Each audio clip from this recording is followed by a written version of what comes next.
Hanapin lang natin kung saan yung Napocor Village, no? So ayan yung Napocor Village. So ito kasing lugar na to guys, ang tagos nito ay ano, sa Uyo Road. Ano, medyo sumisikip na yung ano, yung kalsada, no? Ayan, no? Kasi ito yung sinasabi kong bako-bako. Grabe, no? Kaya paggabi o ganyan dadaan dito guys. Okay guys, nandito tayo sa may loob ng Congressional Village, no? Sa may lugar dito sa may Banlat Road na dadaanan natin mamaya. Pupunta kasi tayo ng pasong. Yan ang bahay rito sa loob ng palabas tayo ng Congressional ngayon. May pupuntahan lang tayo sa gate. Sakaling iikot ako kapag nanggaling ako ng Pasong Tamo, iikot pa ako ng Luzon Avenue. Mas malayo, kaya ang gagawin natin, susubukan natin dumaan dito sa may PPL3 guys. Papunta na tayo ng ano ngayon guys, ng Banlat Road. Papunta rin ng Himlayan Road. Ito, exact location natin ay nasa Visayas Avenue tayo. Corner ng Patandang Sora. So yung nasa kaliwa natin ay yung Kulyat. Tama ba? Ayan. Pamilyang Bayan, Tandang Sora, Wet Market, yan. So ito, kakanan tayo rito sa may Tandang Sora, tapos kaliwa tayo sa may papunta ng Himlayan Road. So ito kasi yung daan na yung sinasabi ko na shortcut na nasa loob siya ng Napocor Village, no? Kasi kapag nanggaling ka rito at pupunta ka ng Pasong Tamo dito sa may bandang Sampaguita Road, ang layo ng ikot, pupunta ka pa ng Luzon Avenue, then mag-U-turn ka malapit sa Commonwealth. So ito yung pinaka the best access, no? Bali, nandito na tayo sa Himlayan Road guys. Hanapin lang natin kung saan yung Napocor Village, no? Bali, doon tayo kakanan. Yun, tos dire-diretso ka. Meron kang papasukan na parang subdivision para makarating sa Pinkian Tree. Kasi yun talaga ang pinaka the best access kapag nanggaling ka rito eh. Hindi naman tayo pupunta rin sa lugar na yon kung wala tayong pupuntahan dito sa ano, dito sa may Marcel Village. Kasi kung manggagaling ako sa Marcel tapos didiretso ako doon sa may Sampaguita, sa may papunta ng Fairview, yun eh. Napakalayo. Ito yung sinasabi ko na ano, na Napocor Village. Itong NPC na to, kung saan tayo papasok, no? So ayan yung Napocor Village. So ito kasing lugar na to guys, ang tagos nito ay ano, sa Uyo Road. Pero itong dadaanan natin sa medyo masalumuot, no, na kalsada, ay ang tagos natin ay papunta na ng Fairview. So itong Pantabangan, ang Buklaw Street, dito sa National or Napocor Village NPC kung tawagin nila. So mapapansin nyo rito, bigla na lang mag-iiba yung mga nakatayong bahay. Ito medyo kaliwaan, maganda pa.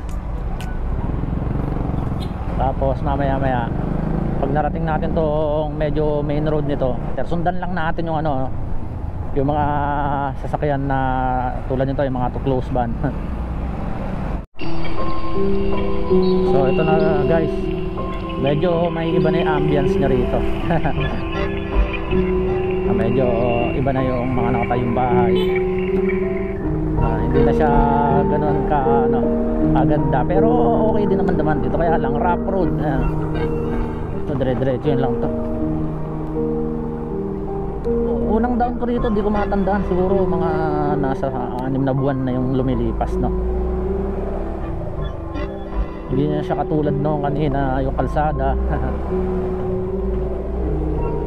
Pero at least dito medyo maaga-aga pa naman eh. Yung unang daan ko rito, naalala ko may nag-aaway dati. Kaya medyo nag-aalangan ako eh. Pero ngayon okay na. Tsaka yung dating dumaan tayo rito, hindi papunta rito, bali pabalik yung nangyari.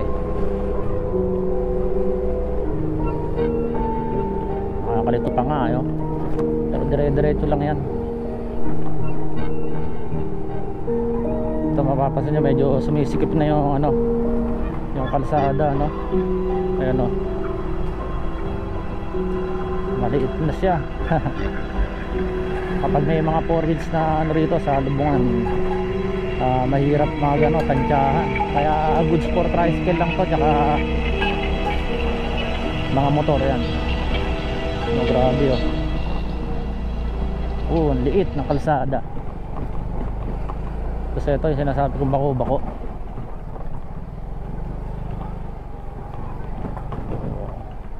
Rough road. Grabe no. Kaya pag gabi ganyan dadaan dito guys. Kaya naman ako naglakas loob na dumaan dito kasi yan, may nakikita tayo mga grab rider, mga angkas dito shortcut. Alam ko hindi ito ituturo ng ng Google Map guys Ayan ang dami mga bata. Tapos ito si Paps Lalamove.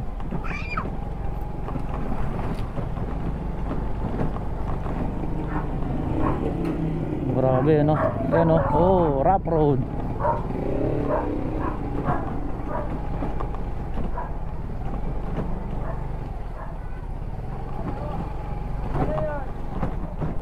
Grabe ito kakaliwa na tayo.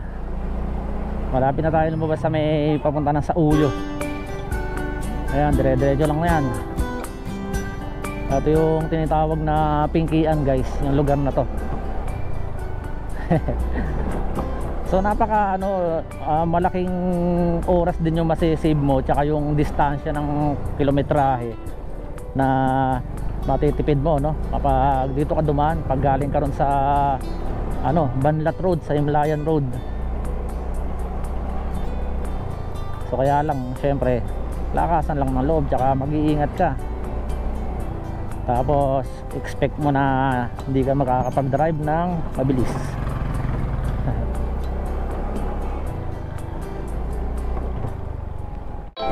Alright, bali nandito na tayo sa may Sampaguita Avenue, dito sa may Pasong Tamo. Ayun yung FEU guys Tapos itong kali na to guys, pag dire-diretso mo papunta to ng Holy Spirit, tapos may daan ng papuntang Luzon. Tapos ito rin yung sinasabi ko sa inyo na kung dadaan ka rito, papunta ka rin sa sinabi kong Marcel Village. Bali napakalayo Kaya sinubukan natin dumaan ulit, binalikan natin yung Pinkian. So medyo nakakatakot, kaya lang maaga. Tsaka pag hindi ka familiar guys, wag mo na munang subukan kung hindi ka familiar sa lugar na yon. Kasi baka may mga mapasukan kang kanto, hindi natin masasabi, di ba? Bali ito na kasi yung lugar na pupuntahan ko talaga. Meron lang akong pupuntahan dyan sa loob ng dyan sa Mapayapa Village na yan. Narito naman tayo ngayon sa may Luzon Avenue guys. Kung mapapansin nyo dito, napakarami namang mga tricycle. Tsaka pag may pasok ang mga bata rito, ang traffic. Lalo kapag may mga truck ng basura, talagang di mahulugan ng karayo minsan dito sa lugar na to. Ayan, medyo mas maganda naman dumaan dito kaysa ron sa sinabi ko kaninang shortcut sa may Pinkian. Medyo maluwag-luwag, tsaka sementado na yung kalsada Pero nung dati, nung hindi pa to nasisemento, parang kang dumadaan sa dagat guys, bako-bako. Tapos parang sapa yung gitna nito kasi yun nga kahit sementado ayan pa rin, basa pa rin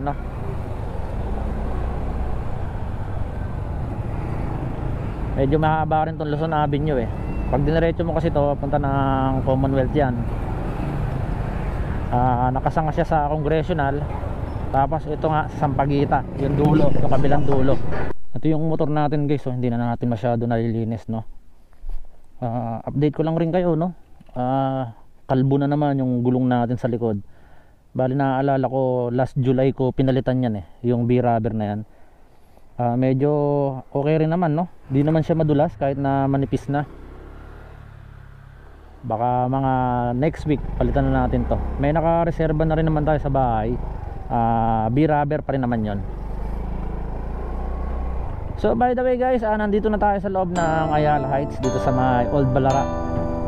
Sa mga sumama sa biyahe ko ngayon, maraming salamat sa patuloy na pagsuporta sa channel natin.